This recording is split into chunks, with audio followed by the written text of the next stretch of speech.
Hello students, मैं रजनीश कुमार आपके अपने YouTube channel Rajnish maths academy में एक बार फिर से स्वागत करता हूं। यदि इस चैनल पे आप पहली बार जुड़ रहे हैं तो कृपया करके इस चैनल को सब्सक्राइब कर ले और बेल आइकन को प्रेस कर ले ताकि जितने भी वीडियो आने वाले रहेंगे उसका नोटिफिकेशन सबसे पहले आपके पास पहुंच जाएगा।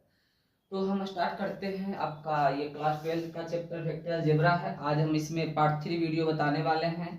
पार्ट 3 में बताया जाएगा आपका ये सबसे पहला टॉपिक है position vector of joining two point, मतलब दो बिंदु को जब जोड़ते हैं तो उसका स्थिति सदिश क्या होता है। तो इसमें से जैसे दिया हुआ है, क्या दिया, ये ए है और ये बी है, ठीक है। इसका कोऑर्डिनेट है x1y1 z1, इसका है x2y2 z2 है, ठीक है। तो कह रहा है कि वेक्टर ए बी जो होगा, वेक्टर ए बी का पोजीशन वेक्टर क्या होगा। तो vector A B equal to हो जाएगा vector O B minus vector O A, यानी बी माइनस ए। ओ क्या है, ओरिजिन है। ओ क्या है, ओरिजिन है। ओ सब में आएगा, ओ ओरिजिन पॉइंट है। फिर आगे हम बताएंगे कि कैसे ये आपका आया है। तो यदि ए सी रहेगा तो क्या लिखेंगे, ओ सी माइनस ओ ए। यदि रहेगा ए डी तो ओ डी माइनस ओ ए, मतलब बाद वाला और माइनस पहले वाला, जो बाद में लिखा हुआ है और फिर जो पहले लिखा हुआ है, ठीक है। यदि ए सी रहेगा तो क्या लिखेंगे, पहले सी लिखेंगे यानी ओ सी लिखेंगे और माइनस ओ ए लिखेंगे, ठीक है। तो वेक्टर ए बी बराबर, अब बात है कि वेक्टर ए बी बराबर क्या लिखेंगे। ये जो ओ बी लिखा हुआ है यानी वेक्टर बी जो दिया है, ये जो बी है, बी का पोजीशन वेक्टर क्या हो जाएगा, बी का जो कोऑर्डिनेट दिया गया है, बी का कोऑर्डिनेट क्या दिया गया है, x2/2 z2, ठीक है। तो इसका क्या करेंगे, हम ओ बी निकालेंगे, vector O B position vector इसका। तो पोजीशन वेक्टर में क्या करेंगे, आई जे के लगा देंगे। क्या करेंगे, आई जे। जैसे कि मान लिया जाए आपको कहीं दिया हुआ रहेगा कि ए कोई बिंदु दिया है, ठीक है। ए कोई बिंदु दिया है, मान लिया जाए ये इस टाइप से इसका कोऑर्डिनेट रहेगा x1 y1 z1, ठीक। तो आपको कहेगा कि इसका क्या चाहिए हमको, पोजीशन वेक्टर। तब क्या करिएगा, इसमें आप आई जे के लगा लीजिएगा। क्या करिएगा, आई जे के लगा लीजिएगा। तो x1 आई हो जाएगा, y1 जे हो जाएगा और z1 के हो जाएगा। मतलब इसमें सिर्फ आई जे के लगा देना है तो ये पोजीशन वेक्टर हो जाएगा। इस प्रकार इसमें आई जे के लगा दिए, पोजीशन वेक्टर हो गया। फिर उसके बाद ओ है, इसमें भी क्या किया, इस कोऑर्डिनेट में भी आई जे के लगा दिए, x1 y1 z1। तो ये आपका क्या हो जाएगा, पोजीशन वेक्टर हो जाएगा। यहाँ माइनस था बीच में, इस कारण से यहाँ ब्रैकेट दिए। माइनस जब आता है तो ब्रैकेट दीजिएगा, नहीं तो फिर गलत हो जाएगा। तो हम लिख सकते हैं vector A B equal to, तो ये आई वाला आई में घटेगा, ये यहाँ भी आई है यहाँ भी आई, जब इसको घटाएंगे तो क्या हो जाएगा, x2 माइनस x1 आई, फिर plus y2 minus y1 y2 minus y1 जे, फिर क्या हो जाएगा z2 माइनस z1 के। ये आपका वेक्टर ए बी का ये पोजीशन वेक्टर निकल जाएगा, ठीक है। ये आ गया। अब ये होता कैसे, देखिए समझिए। आपको बताया गया था सदिश योग का त्रिभुज नियम इसके पहले वाले वीडियो में। इसमें से आपको क्या बताए थे, देखिए इसमें बताए थे कि मान लिया जाए ये जो है ये इस टाइप से,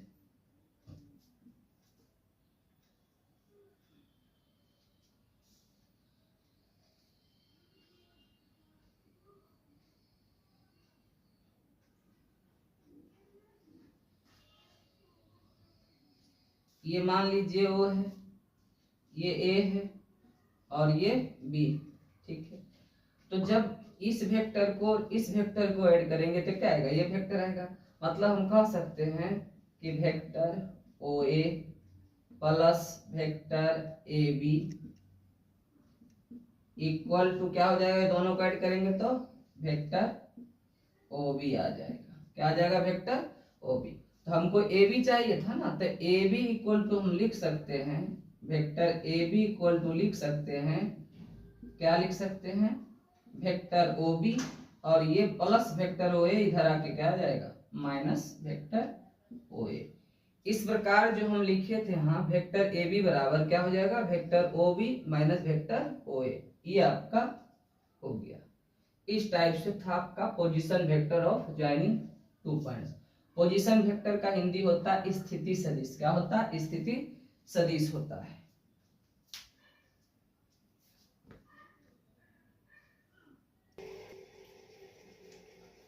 अब हम क्या करते हैं, इस पे कुछ एग्जाम्पल लेते हैं। क्या लेते हैं? एग्जाम्पल। जैसे सपोज दैट जो भी आपको बताएं इस पे एग्जाम्पल लेते हैं।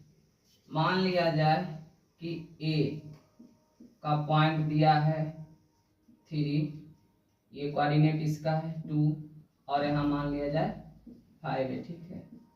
और बी का कोऑर्डिनेट दिया है 2, 3, 4, ठीक। और आपको कहेगा कि आप ज्ञात कीजिए वेक्टर ए बी। तो वेक्टर ए बी ज्ञात कीजिए, तो आप क्या लिखिएगा? Vector O B minus vector O A. अब इसमें इसको घटा लीजिएगा, बी में ए घटाइएगा। देखिए 2 में से 3 जाएगा तो -1 होगा, यहां से लिखेंगे माइनस 1 तो लिखाएगा नहीं। चलिए फिलहाल लिखिए, ठीक। उसके बाद इसमें क्या लगा लीजिएगा? आई लगा लीजिएगा। क्या लगा लीजिएगा? आई लगा लीजिएगा। फिर 3 में घटाइए 2 को, तो क्या हो जाएगा? यहाँ भी 1 हो जाएगा, ठीक। इसमें जे लगा लीजिए और फिर क्या करिएगा? 4 में घटा लीजिए, यहां से कितना में? आपको ओबी में ओए घटाना है, गलती हो गया सॉरी। तो यहां से क्या करेंगे? ओबी में ओए घटाना है, तो हमको वेक्टर ए भी निकालना है। तो इधर से इधर घटाना है, इधर तो 2 में से इधर से घटाना है। 2 में से 3 गया -1, तो -1 नहीं लिखाएगा, तो यहाँ सिर्फ इसमें आई लिखाएगा, ठीक। फिर 3 में 2 गया, यहाँ भी 1 लिखाएगा, तो 1 यहाँ से नहीं लिख सकते हैं, तो यहाँ क्या लिखाएगा? सिर्फ जे लिखाएगा। फिर 4 में से 5 गया, तो क्या हो जाएगा? माइनस में 1 हो जाएगा, तो यहाँ सिर्फ क्या लगा लीजिएगा? के। इस प्रकार से आपका वेक्टर ए भी निकल जाएगा। सपोज और एग्जाम्पल लेते हैं, जिससे रहेगा ए का कोऑर्डिनेट मान लिया जाए रहेगा 2, ठीक है। यहाँ रहेगा 3, यहाँ रहेगा 4, और बी का जो कोऑर्डिनेट दिया रहेगा यहाँ 8 रहेगा, यहाँ -6 रहेगा, और यहाँ मान लिया जाए 11 रहेगा। तो आपका कहेगा कि वेक्टर ए बी ज्ञात करें। तो क्या करिएगा? बाद वाला हम पहले वाला घटाइएगा, नहीं बी में 1 घटाइएगा, तो 8 में से 2 जाएगा तो 6 हो जाएगा, आई लगा दीजिएगा। -6 में 3 जाएगा तो कितना हो जाएगा? -9, इसमें जे लगा दीजिएगा। और फिर 11 में से 4 जाएगा, क्या हो जाएगा? 7 हो जाएगा, इसमें के लगा लीजिएगा। इस प्रकार आपका ये आंसर निकल जाएगा। उम्मीद है आपको समझ में आया होगा। और एक एग्जांपल ले लेते हैं, जिससे मान लिया जाए ए का कोऑर्डिनेट है 2, 3, 5, ठीक। और बी का जो कोऑर्डिनेट है वह 7, 11 और 13 है। तो वेक्टर ए बी का पोजीशन वेक्टर क्या हो जाएगा? वेक्टर ए बी चाहिए, तो बी में घटा यानी 7 में से 2 जाएगा 5, जो घटा क्या आया? आई लगा लीजिए। फिर जे है तो 11 में से 3 घटाइएगा तो 8 होगा, इसमें जे लगा लीजिएगा। 13 में से 5 घटाइएगा तो 8 आएगा, इसमें के लगा लीजिए। इस प्रकार ये आपका आंसर आ जाएगा।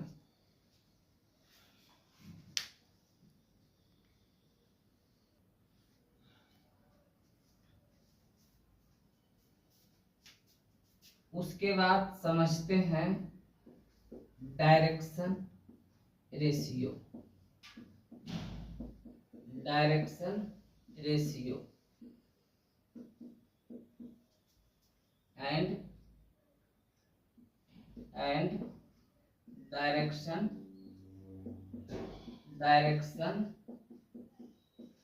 कोसाइन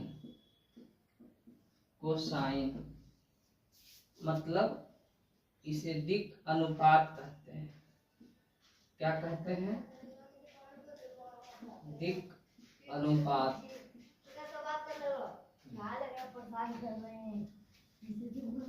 एवं दिक्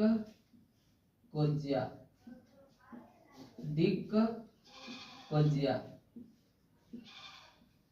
तो समझते हैं डायरेक्शन रेशियो और direction cosine.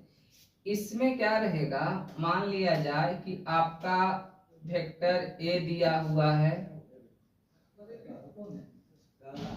a1i plus a2j plus a3k, a1i plus a2j plus a3k। तो यहाँ जो है a1 a2 a3, ये a1 a2 a3 ये क्या कहलाएगा? ये डायरेक्शन रेशियो कहलाएगा। क्या कहलाएगा? डायरेक्शन रेशियो कहलाएगा। ये क्या हो जाएगा? डायरेक्शन रेशियो हो जाएगा, दिक् अनुपात हो जाएगा। और कॉस अल्फा इक्वल टू, यहां लिखेंगे a1 बटे इसका क्या हो जाएगा? Under root a1 square plus a2 square plus a3 square, मतलब इसका मैग्नीट्यूड परिमाण। ये कॉस अल्फा हो जाएगा, ये कॉस बीटा हो जाएगा, जो a2 अपॉन इसका परिमाण क्या हो जाएगा वेक्टर ए का, अंडर रूट a1 का स्क्वायर प्लस a2 का स्क्वायर प्लस a3 का स्क्वायर। फिर क्या हो जाएगा आपका कॉस गामा, इसे गामा कहते हैं। ये गामा का भी साइन ऐसे भी पड़ता है, तो यहां से लिखेंगे क्या a3 upon under root a1 square plus a2 square plus a3 square. मतलब यहाँ cos alpha cos beta cos gamma, क्या कॉस अल्फा कॉस बीटा और कॉस गामा, ये क्या कहलाएगा? ये दिक् कोज्या कहलाएगा। क्या कहलाएगा? दिक् कोज्या। क्या कहलाएगा? दिक् कोज्या, डायरेक्शन कोसाइन। अब इस पर एग्जाम्पल लेते हैं। जैसे आपका क्वेश्चन है i plus j plus k का दिक् कोज्या ज्ञात करें, यानी डायरेक्शन कोसाइन, दिक् कोज्या। तो आप क्या करोगे? इस i में कितना गुना है? नहीं, कुछ तो 1 है। फिर अपॉन में क्या हो जाएगा? इसका परिमाण लिख लोगे। इसका मैग्नीट्यूड कैसे निकलेगा? सब में i, इसमें भी 1, इसमें भी 1, इसमें भी 1 का स्क्वायर, यहाँ भी 1 का स्क्वायर, 1 का स्क्वायर, 1 का स्क्वायर। और यहाँ से फिर क्या लिखोगे? 1 अपॉन, यही यहाँ भी लिखोगे under root 1 square 1 square 1 square, सबका 1 होगा। फिर यहाँ भी क्या हो जाएगा? 1 अपॉन अंडर रूट 1 का स्क्वायर 1 का स्क्वायर, और यहाँ भी 1 का स्क्वायर। इस प्रकार से आपका आ जाएगा 1 अपॉन रूट 3, 1 अपॉन रूट 3, और इसका भी क्या आ जाएगा? 1 अपॉन रूट 3। ये जो है आपका क्या कहलाया? दिक् कोज्या। और सपोज मान लिया हम क्वेश्चन लेते हैं एग्जांपल नंबर 2। ये है 3i प्लस ये है j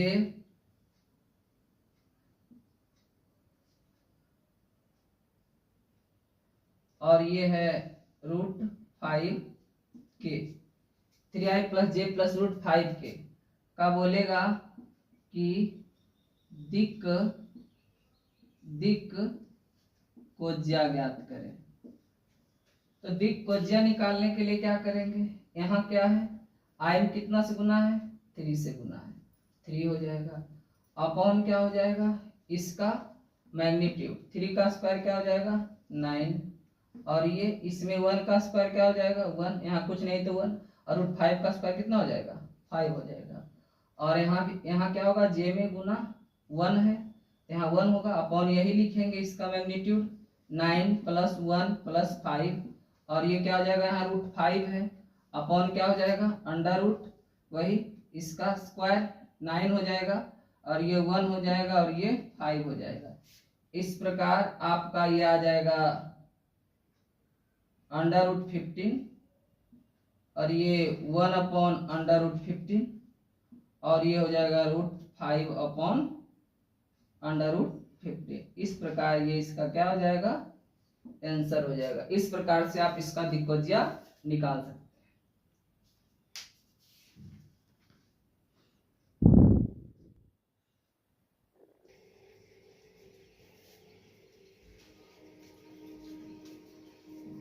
अब हम करने वाले हैं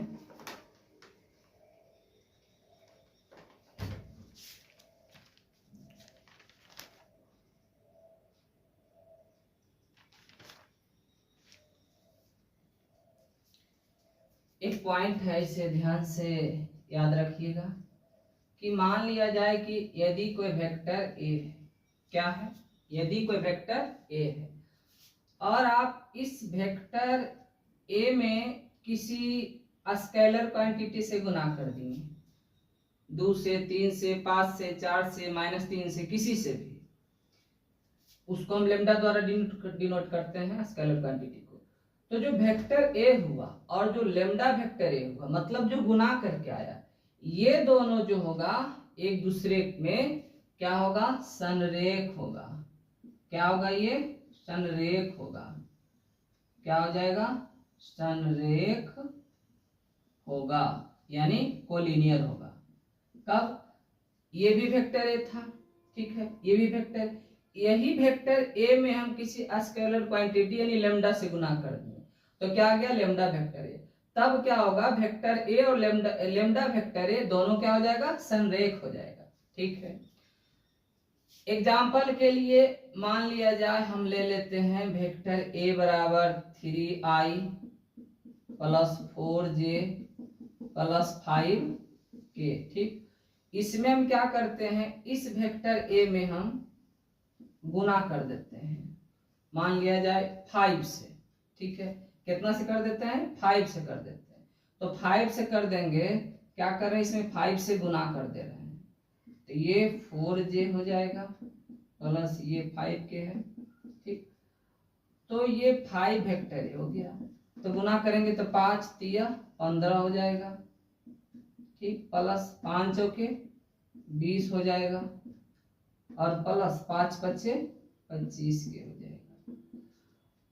तो ये क्या हो जाएगा, ये दोनों एक दूसरे का संरेख हो जाएगा। ठीक है, और मान लिया जाए कि इसको हम डिनोट कर दिए वेक्टर बी से।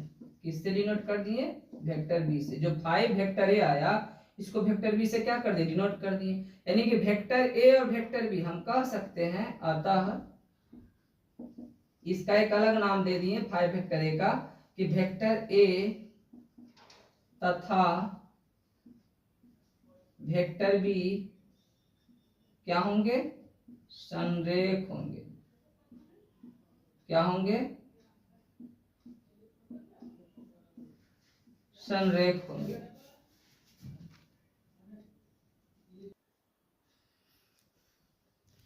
और इस चैप्टर का ये जो एक्सरसाइज 10.2 है, इस एक्सरसाइज का जो सबसे लास्ट पॉइंट है, ये बहुत ही इंपॉर्टेंट है, पढ़ना है सेक्शन फॉर्मूला। तो क्या पढ़ने वाले हैं, सेक्शन फॉर्मूला, विभाजन सूत्र। इसमें 2 तरह का विभाजन होता है, एक होता है इंटरनल डिवीजन और एक होता है एक्सटर्नल डिवीजन। एक अंतर विभाजन, एक बाह्य विभाजन। समझते हैं अंतर विभाजन क्या होता है, जिससे कि मान लिया जाए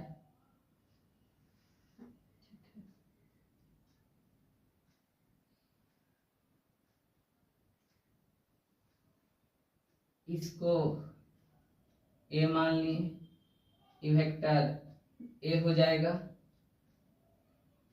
और इसको हम बी मान लिए, ये वेक्टर बी हो जाएगा, और इसका पोजीशन वेक्टर सी हो जाएगा। ये क्या हो जाएगा, पोजीशन वेक्टर सी हो जाएगा। तो जो ये पोजीशन वेक्टर है, जो बांट रहा है, ये यम रेशो एन के रेशो में बांट रहा है, यम अनुपात एन के अनुपात में इंटरनली डिवीजन है, अंतर विभाजन के रूप में ये बांट रहा है। किस रेशो में, यम रेशियो एन के रेशियो में। तब जो वेक्टर सी जो होगा, इसका पोजीशन वेक्टर ये हो जाएगा, ये क्रॉस मल्टीपल, यम को बी से गुना करो, ये हो जाएगा यम वेक्टर बी, फिर plus N vector A, M vector B plus N vector A upon M plus N होगा। ये था इंटरनल डिवीजन। अब उसके बाद पढ़ेंगे एक्सटर्नल डिवीजन। दूसरा क्या है? External division. एक्सटर्नल डिवीजन जिसे हम बाह्य विभाजन कहते हैं। जिसे क्या कहते हैं? बाह्य विभाजन। बाह्य विभाजन।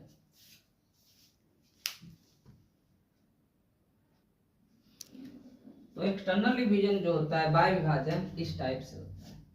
सपोज ये आपका हो गया इस टाइप से, ये मिल गया यहाँ, ठीक है।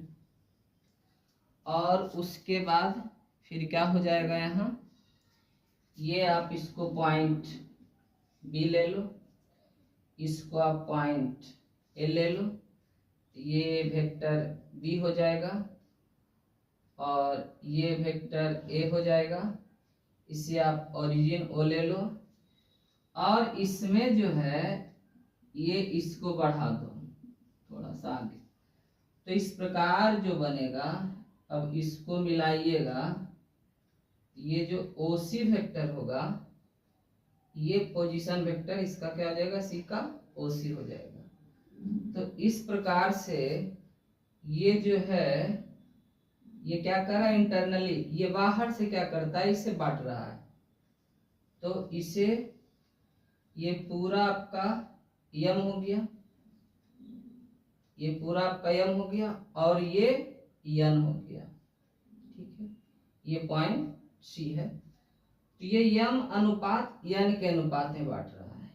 क्या कर रहा है? यम अनुपात यन के अनुपात में। ये हो गया यन। तब इसका जो फॉर्मूला होगा, वेक्टर सी इक्वल टू, यहाँ पे आप यम लिखे हैं तो यहाँ क्या कर लीजिए?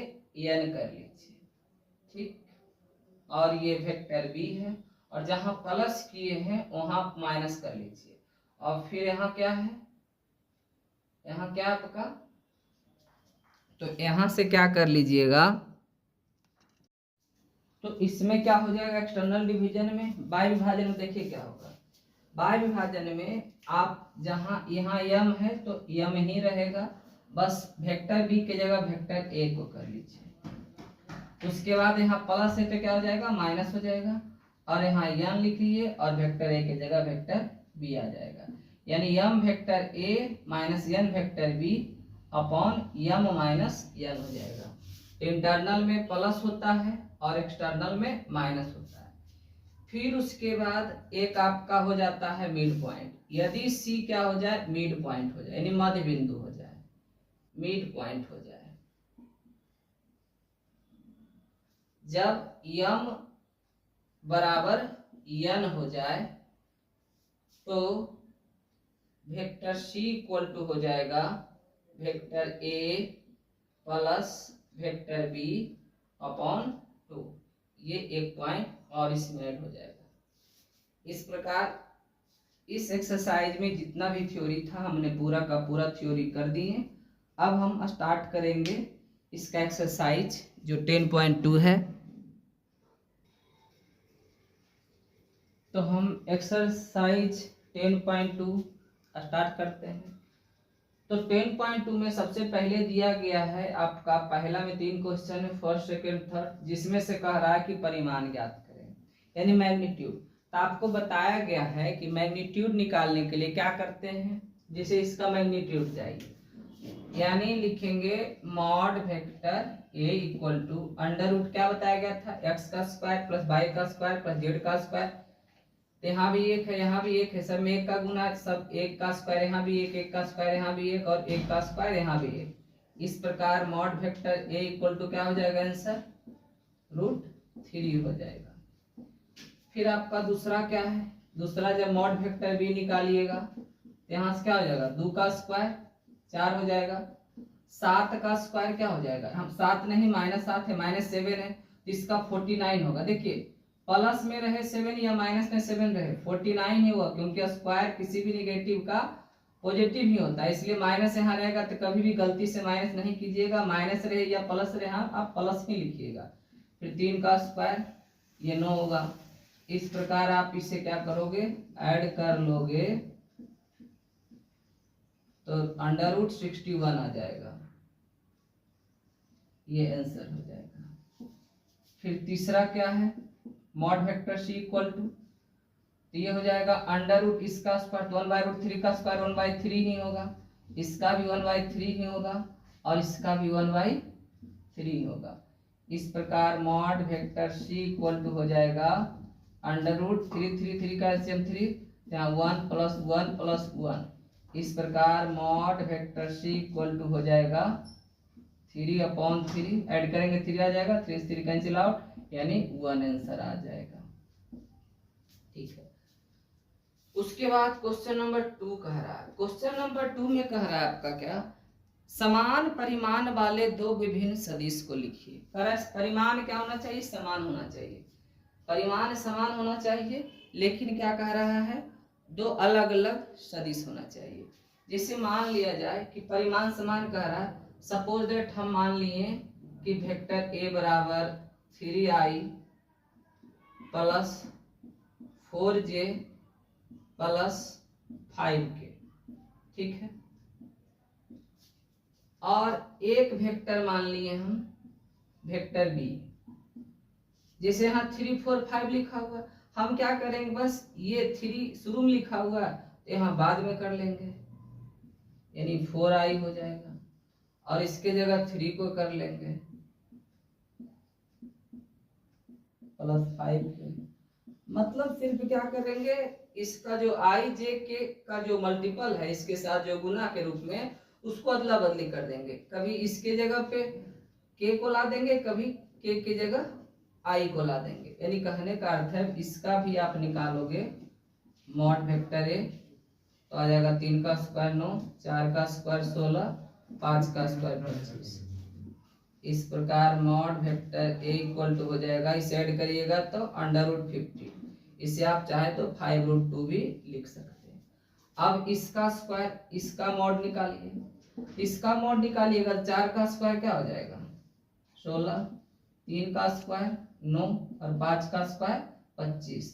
तो यहाँ भी जो है मॉड वेक्टर भी क्या आया, √50 आया, यानी 5√2 ही आया। यानी कह सकते हैं कि देखिए डिजिट तो स्क्वायर तो 3 4 5 का ही कर रहे हैं, किसी में 4 पहले है, किसी में 5 पहले है, किसी में 3 पहले है, तो इससे कोई फर्क नहीं पड़ेगा। आपका क्या होगा, वेक्टर ए और वेक्टर बी दो अलग अलग वेक्टर है, लेकिन दोनों का क्या है, परिमाण समान है। यानी कह सकते हैं mod vector A equal to mod vector B, दोनों का क्या है, मैग्नीट्यूड समान आ गया। इस प्रकार से आप बहुत सारे एग्जाम्पल ले सकते हैं, इसमें बहुत सारे एग्जाम्पल हो सकता है। फिर हम चलते हैं क्वेश्चन नंबर 3 में। क्वेश्चन नंबर 3 जो आपका कह रहा है,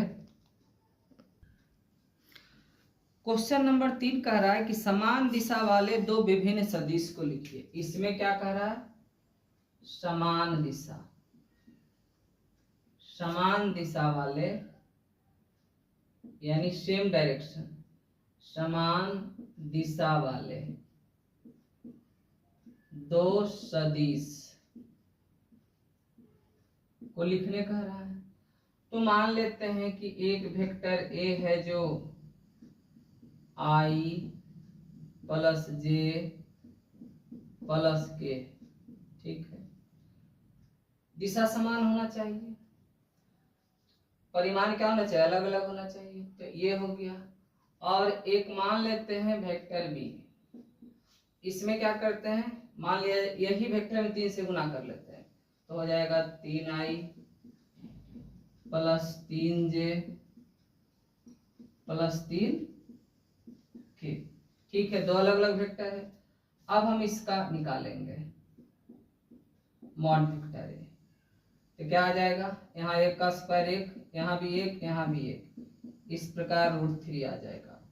और जब मॉड वेक्टर बी निकालेंगे तो क्या आ जाएगा, 3 का स्क्वायर 9, यहाँ भी 3 का स्क्वायर 9 और यहाँ भी 3 का स्क्वायर 9। इस प्रकार मेरा मॉड वेक्टर बी जो होगा √27 मतलब 3√3 हो जाएगा।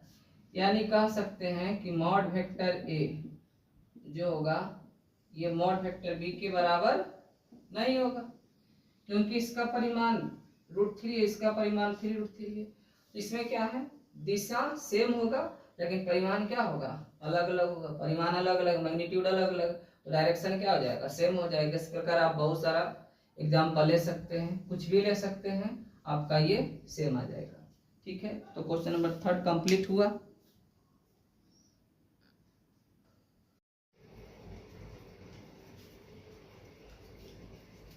हम करने वाले हैं क्वेश्चन नंबर 4। जो क्वेश्चन नंबर 4 में बताया गया है, क्वेश्चन नंबर 4 जो कह रहा है आपका x और y के मान ज्ञात कीजिए ताकि सदिश 2i + 3j, क्या कह रहा है, 2i + 3j इक्वल टू क्या कह रहा है, xi + yj, xi + yj।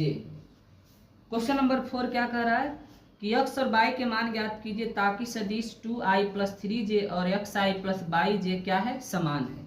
तो जब ये दोनों समान होगा, इक्वल होगा, तो i के बराबर होगा। यानी कह सकते हैं कि यहाँ से i के बराबर होगा। इस i में क्या गुना है, इसका गुणांक क्या i का 2 है और इस i का गुणांक क्या है x। यानी कह सकते हैं कि x का मान क्या आ जाएगा 2 और फिर इस j का गुणांक क्या है 3 है और इस j का गुणांक क्या है y है, यानी 3y के बराबर हो जाएगा। यानी y इक्वल टू क्या आ जाएगा 3 आ जाएगा। तो इसका ये आंसर आ गया। क्वेश्चन नंबर 5 जो है, क्वेश्चन नंबर 5 में कह रहा है क्या कि एक सदिश का प्रारंभिक बिंदु 2 और 1 है। क्या कह रहा है, एक सदिश का प्रारंभिक बिंदु 2 और 1 है और अंतिम बिंदु -5 7 है। तो प्रारंभिक बिंदु मान लिया जाए कि इसे हम लिख लेते हैं OP या OA। ठीक है, ये प्रारंभिक बिंदु है। तो प्रारंभिक बिंदु OA है जो कि दिया हुआ क्या है आपका, इसमें से कह रहा है क्या 2 और 1 है। क्या है, 2 और 1 है। तो यहां से देखिए इसे ऐसे भी लिख सकते हैं, ये A है, 2 और 1 दिया है और अंतिम बिंदु यानी B जो दिया गया है वह आपका क्या है, ये है आपका -5 और 7। क्या है, -5 और 7। तो इस क्वेश्चन में कह रहा है कि इस सदिश के अदिश एवं सदिश घटक ज्ञात कीजिए। कह रहा है इस सदिश के अदिश एवं सदिश घटक ज्ञात कीजिए। तो आपको पता है कि यदि हम वेक्टर ए बी निकालेंगे, तो हम यहाँ से क्या लिखे थे, वेक्टर ए बी जब निकालेंगे तो क्या करेंगे, वेक्टर ओ बी और माइनस आपको बताया गया था वेक्टर ओ ए, जहाँ ओ क्या है, ओरिजिन है।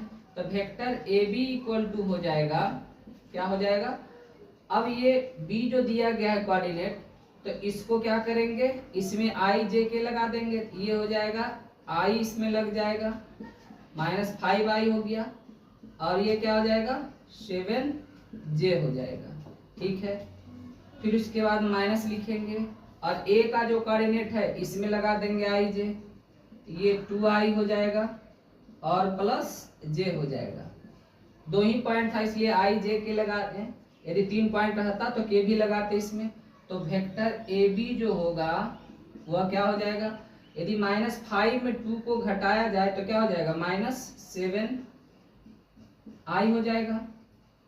फिर उसके बाद 7 में से यदि 1 घटेगा तो क्या हो जाएगा 6 हो जाएगा, तो ये 6j हो जाएगा।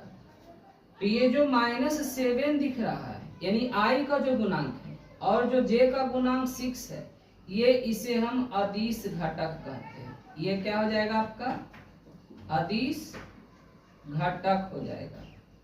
ठीक है, ये क्या हो जाएगा आपका अदिश घटक आ जाएगा। यानी -7 और 6 जो हो गया ये क्या हो गया अदिश घटक।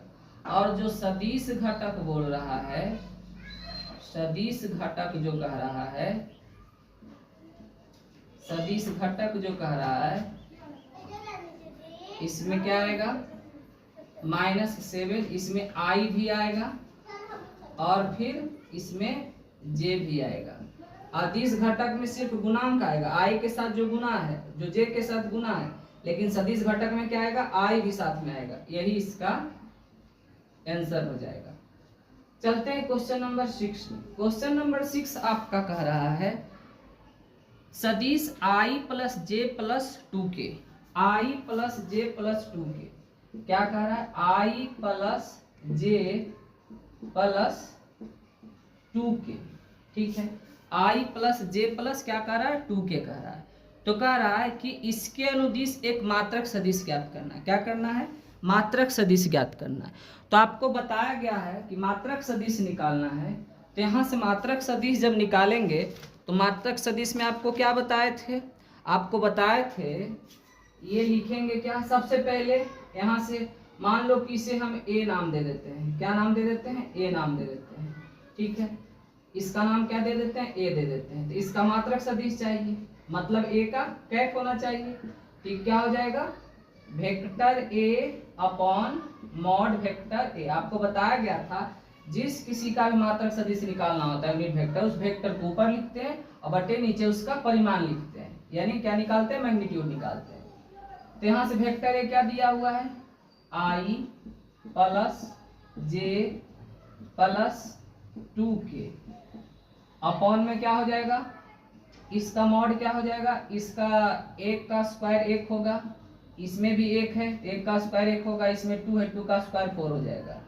इस प्रकार से इसका आंसर क्या हो जाएगा, जो मात्रक सदिश होगा वो हो जाएगा i plus J plus 2k और इसे ऐड करें क्या हो जाएगा, √6। ये आपका आंसर हो जाएगा। आप चाहें तो इसे अलग करके भी लिख सकते हैं, ठीक है। अब उसके बाद है क्वेश्चन नंबर 7। क्वेश्चन नंबर 7 क्या कह रहा है, क्वेश्चन नंबर 7 जो है, क्वेश्चन नंबर 7 कह रहा है सदिश वेक्टर a इक्वल टू है i plus J plus 2k। ये क्वेश्चन नंबर 7 लिख दिए गलती से, ये क्वेश्चन नंबर 7 था। क्वेश्चन नंबर 6 हमको बनाना था लेकिन 7 लिख दिए। क्वेश्चन नंबर 6 है। क्वेश्चन नंबर 6 जो कह रहा है, क्वेश्चन नंबर 6 में था कि वेक्टर a दिया है, वेक्टर b दिया है और वेक्टर c दिया है। क्या दिया है, वेक्टर a दिया है, वेक्टर b दिया है, वेक्टर c दिया है। तो वेक्टर a दिया है इसमें, वेक्टर b दिया है इसमें और वेक्टर c दिया है। तो वेक्टर a इक्वल टू जो दिया गया है इसमें जो वेक्टर a कह रहा है i minus 2j plus k है। क्या है, i minus 2j plus k। और जो वेक्टर b दिया हुआ है वह है -2i plus 4j minus 2i plus 4j और प्लस है 5k, प्लस क्या है 5k। फिर उसके बाद आपका वेक्टर c दिया है i minus 6j, i minus 6j और माइनस 7k दिया है। तो कह क्या रहा है कि सभी का योगफल ज्ञात करें। सभी का क्या करें, योगफल, माने सम सब का। तो vector a plus vector b plus vector c तीनों को जोड़ लेंगे। तो यहाँ 1 और 1 जोड़ेंगे तो 2i और 2 में से की करेंगे, यहाँ घटाना पड़ेगा क्योंकि यहाँ माइनस से 2 में 2 गया, क्या हो जाएगा 0। तो यहाँ से लिखेंगे 0i और यहाँ क्या हो जाएगा -2 और -6 -8 में यदि 4 को सब्ट्रैक्ट करेंगे तो माइनस क्या हो जाएगा 4 हो जाएगा। फिर क्या हो जाएगा, ये तीनों को ऐड करेंगे तो 5 1 6 और 6 में से 7 जाएगा तो माइनस में k हो जाएगा। इस प्रकार ये आपका क्वेश्चन नंबर 6 था।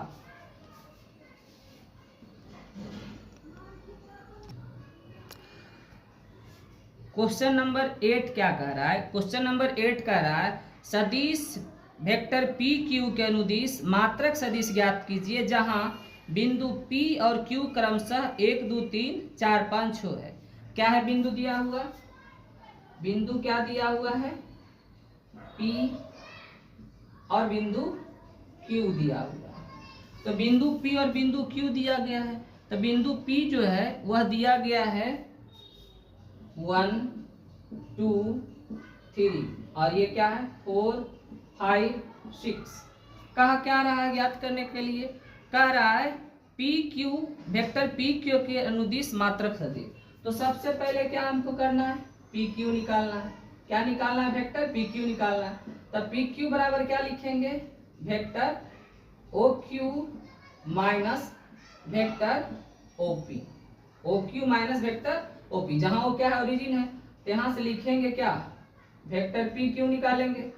तो क्यू में पी घटाना है, यानी 4 में से 1 जाएगा 3 हो जाएगा, आई लग जाएगा। 5 में से 2 जाएगा 3 हो जाएगा, यहाँ भी जे लग जाएगा।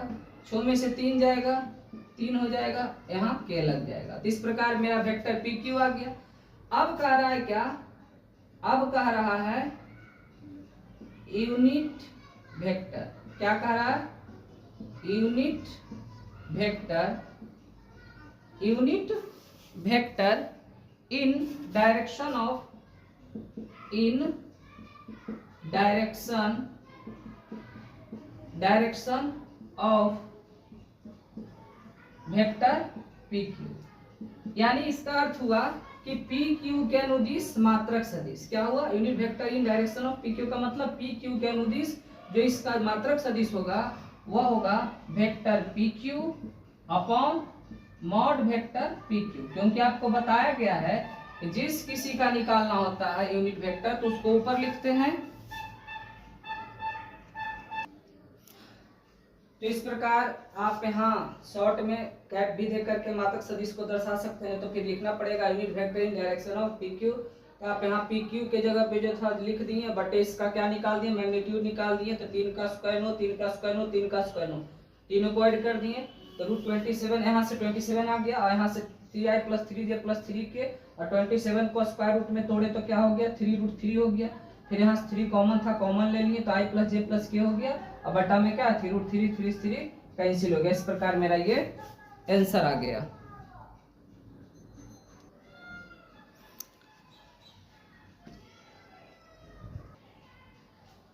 तो नेक्स्ट जो क्वेश्चन नंबर 9 कह रहा है, क्वेश्चन नंबर 9 में कह रहा है क्या कि दिए हुए सदिश वेक्टर ए वेक्टर बी, यानी इसमें वेक्टर ए दे दिया गया और वेक्टर बी दे दिया गया। तो कह रहा है सदिश वेक्टर ए प्लस बी के अनुदिश मात्रक सदिश ज्ञात करें।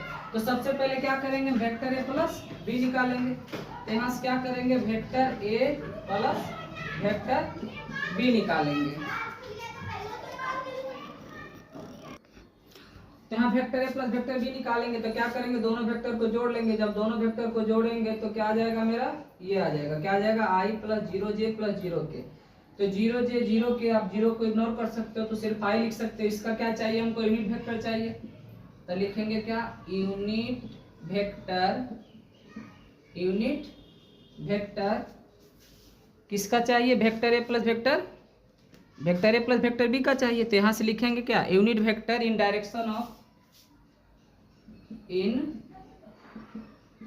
डायरेक्शन ऑफ क्या, vector A plus vector B.